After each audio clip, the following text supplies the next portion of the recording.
فوت ہو جاتا ہے تو اس کے اعمال کا سلسلہ ختم ہو جاتا ہے۔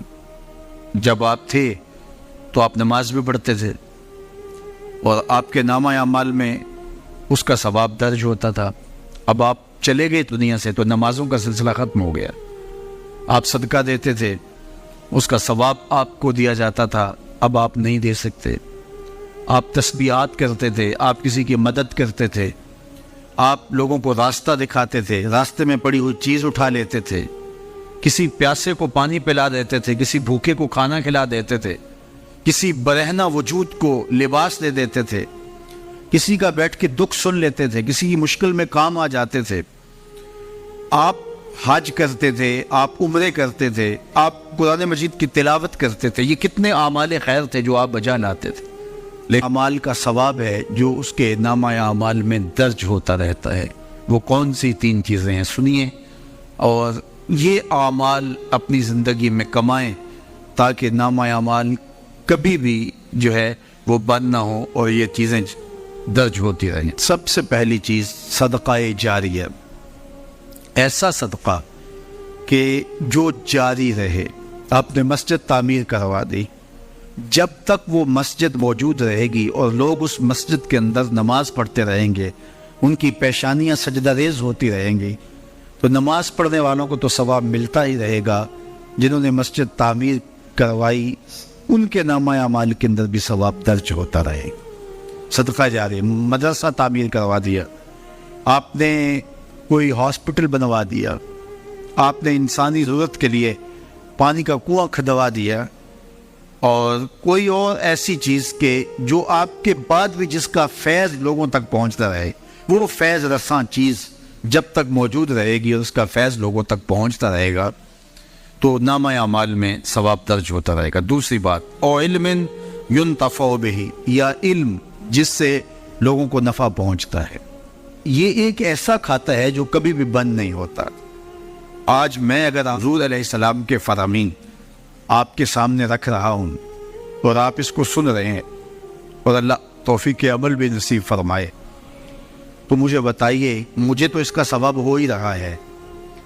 اب جس استاد نے مجھے پڑھایا ہے اور یہ سکھایا ہے، یہ جتنے لوگ سن رہے ہیں سب کا ثواب میرے استاد کے نامہ اعمال میں درج ہو رہا ہے، اور میرے جیسے اور بھی شاگرد ان استادوں کے جو اگر یہ کام کر رہے ہیں تو ان کا ثواب بھی استاد کے کھاتے میں درج، اب اس کا ثواب پھر ان کے استاد کے کھاتے میں درج، اور پھر ہمارے استادوں کے جتنے بھی ہم سبق تھے سب کا ثواب ان استادوں کے کھاتے میں درج، اور پھر ان کا ان کے کھاتے میں، اور یہ چلتے چلتے حضرت ابو ہریرہ کے کھاتے میں چلا گیا، اور پھر ان کا ثواب رسول کریم کے کھاتے میں گیا۔ اللہ اکبر۔ تو بات کر رہا تھا کہ اس طرح کھاتے بڑھتے چلے جاتے ہیں اور نامہ اعمال میں ثواب درج ہوتا چلا جاتا ہے۔ اور علم ينتفع به، ایسا علم جو نفع دیتا ہے۔ اور ولد صالح يدعو له، تیسری بات، صالح اولاد جو ماں باپ کے لیے دعا کرے، اور ماں باپ کے لیے جب دعاؤں کا سلسلہ اولاد کی جانب سے جاری رہتا ہے تو وہ صدقہ جاریہ ہوتا۔ صالح اولاد ماں باپ کے لیے کبھی بھی دعا ترک نہیں کرتی۔ اولاد صالح تبھی ہوگی کہ وہ 5 گانا نمازی ہوگی، اور 5 گانا نمازی اولاد اہتمام سے دعا نہیں بھی کر پائے گی تو دن میں کتنی مرتبہ کہے گی، ربنا اغفر لی ولوالدی، اے اللہ مجھے بھی بخش دے، میرے ماں باپ کو بھی۔ ایک شخص کے 2 بیٹے ہیں، 3 بیٹیاں ہیں، 3 بیٹے ہیں، 4 بیٹیاں ہیں، اور وہ نمازی ہیں، اور روز کہتے ہیں ربنا اغفر لی ولوالدی۔ یار کبھی تو کوئی لمحہ ایسا ہوتا ہے جب تار جڑی ہوئی ہوتی ہے، کبھی تو لمحہ ایسا ہوتا ہے جب بالکل خلوص کا رشتہ مضبوط ہوتا ہے، کبھی تو لمحہ ایسا ہوتا ہے جب رقت طاری ہوتی ہے۔ تو بچپن، لڑکپن، جوانی، بڑھاپا، روز دعا مانگ رہا ہے ربنا اغفر لی ولوالدی، کبھی بیٹی مانگ رہی ہے، بیٹا مانگ رہا ہے۔ تو صالح اولاد کی دعائیں ماں باپ کے درجوں کی بلندی کا ذریعہ ہے۔ تو 3 چیزیں ارشاد فرمایا کہ یہ منقطع نہیں ہوتی، صدقہ جاریہ، علم نافع اور صالح اولاد۔ اللہ ہمیں صدقہ جاریہ کی توفیق بھی دے۔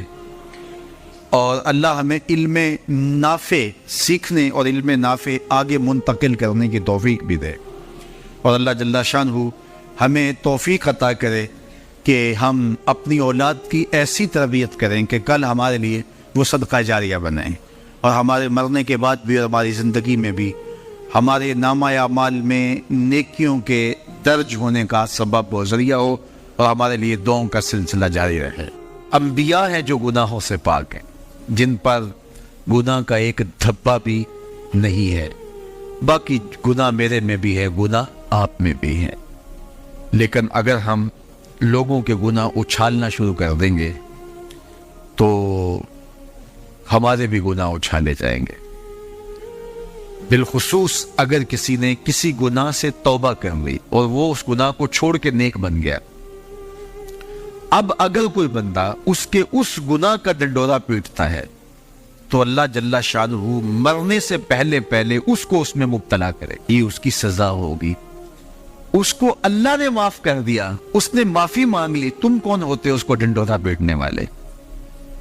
تو یہ فتنے پہلے تو باتیں جو ہے وہ منہ سے ہوتی تھی، اب تو یہ جدید ذرائع ابلاغ ہے جن میں چیزیں محفوظ ہو جاتی ہیں، اور لوگ جب چاہے کسی کی تذلیل کا منصوبہ بنائے اس کو ذلیل کرنے کی کوشش میں لگ جاتے ہیں۔